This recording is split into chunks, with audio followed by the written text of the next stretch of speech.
El ejemplo del Sidim.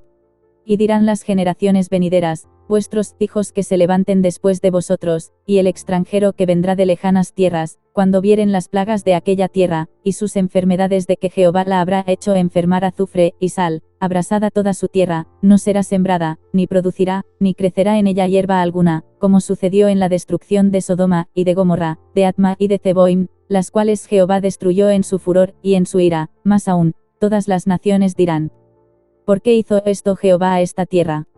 ¿Qué significa el ardor de esta gran ira?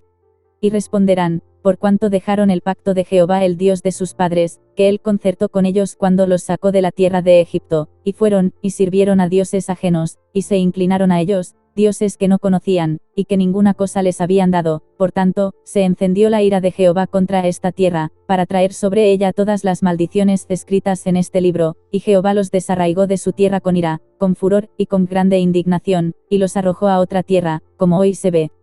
Deuteronomio 29 del 22 al 28. Reflexión. En la tierra hay lugares que suscitan la curiosidad. El más llamativo, por su singularidad, y por hallarse en el punto más bajo de todo el planeta con respecto al nivel del mar, es el mar Salado, donde el valle de Sidim.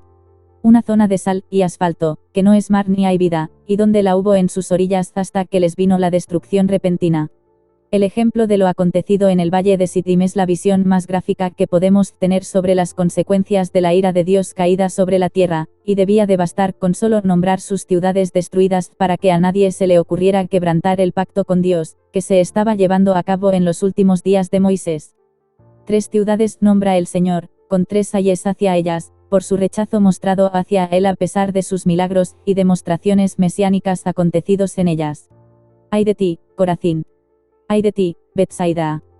Que si en Tiro y en Sidón se hubieran hecho los milagros que se han hecho en vosotras, tiempo a que sentadas en cilicio y ceniza, se habrían arrepentido. Por tanto, en el juicio será más tolerable el castigo para Tiro y Sidón, que para vosotras, y tú, Capernaum, que hasta los cielos eres levantada, hasta el Hades serás abatida. Lucas 10 del 13 al 15. En este caso, Tiro y Sidón les será de ejemplo, diciendo Jesús que para ellas será más tolerable el castigo. También, ya de paso, vemos que estas dos, Corazín y Betsaida, no es que rechazaran directamente a Cristo, sino a sus 70 discípulos enviados para anunciar el reino, lo cual nos enseña que todo el que es de Cristo, como él mismo es, según leemos en el versículo posterior. El que a vosotros oye, a mí me oye, y el que a vosotros desecha, a mí me desecha, y el que me desecha a mí, desecha al que me envió. Lucas 10:16. Aplicación. El ejemplo del Sidim está sobre los que rechazan abiertamente a Dios y a todo lo que él representa.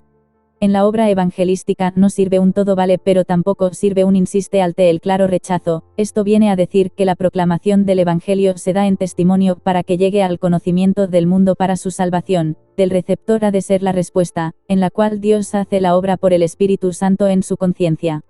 El que rechaza abiertamente y de forma contundente nuestro mensaje, no nos rechaza a nosotros sino directamente a Cristo. El que rechaza a Cristo va a hacer todo lo posible para que no se vuelva a proclamar su Evangelio, y, por tanto, lejos de haber pie a que se convierta, más bien se apresura a impedir su difusión a toda costa. En este caso se requiere de la sabiduría suficiente que sea por entregado, y centrarse en otro lugar, dejando en manos de Dios el designio de los incrédulos. Un versículo que conocemos muy bien, y se suele usar para tal menester es el siguiente. No deis lo santo a los perros, ni echéis vuestras perlas delante de los cerdos, no sea que las pisoteen, y se vuelvan, y os despedacen. Mateo 7:6. Aunque hay que reconocer que en muchos casos abusamos de usándolo como excusa para no compartir la palabra con quienes, a nuestro prejuicio, intuimos que no va a querer escucharla. Este es un craso error, puesto que la acción regeneradora no es posible si primero no se da la palabra, la cual es de Dios y por la que Él mismo hace la obra en el que desconocía, y ahora sabe, por medio del Espíritu Santo, para la salvación de su alma. No es necesaria una insistencia si no se requiere, lo importante es que la semilla haya sido echada, sea cual fuere el tipo de terreno donde ha caído. Es imperiosamente importante percatarnos que, antes de los ayes contra Corazín y Betsaida, Jesús primero dio señales y milagros, tales para que lo aceptaran como el Mesías, y ellos decidieron rechazarlo después de eso. Aprendemos que primero se da el mensaje antes de la condenación, y que la sentencia la trae el juez, no el mensajero. Acción. ¿Cuál es mi actitud con respecto a la difusión del Evangelio? ¿Abuso de los ayes por tal de justificar mis carencias evangelísticas o me dedico a sembrar e ir avanzando, dejando que sea el Señor quien hace la obra de la conversión? Reconozco mi arrogancia en ambos sentidos, en el tanto insistir a aquel familiar que veo claramente que me está rechazando, esto no es bueno, porque incluso puedo estar sirviendo de tropiezo a la obra de Dios en su conciencia, y en dejar de darle el mensaje prejuzgando, lo va a rechazar. Esta es una actitud corregible desde ya, y me voy a hacer uso de estas palabras para afianzarme en la corrección.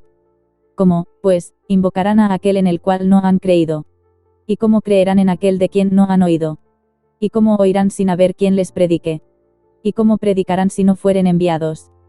Como está escrito, cuán hermosos son los pies de los que anuncian la paz, de los que anuncian buenas nuevas. Mas no todos obedecieron al Evangelio, pues Isaías dice, Señor, ¿quién ha creído a nuestro anuncio? Así que la fe es por el oír, y el oír, por la palabra de Dios. Romanos 10 del 14 al 17.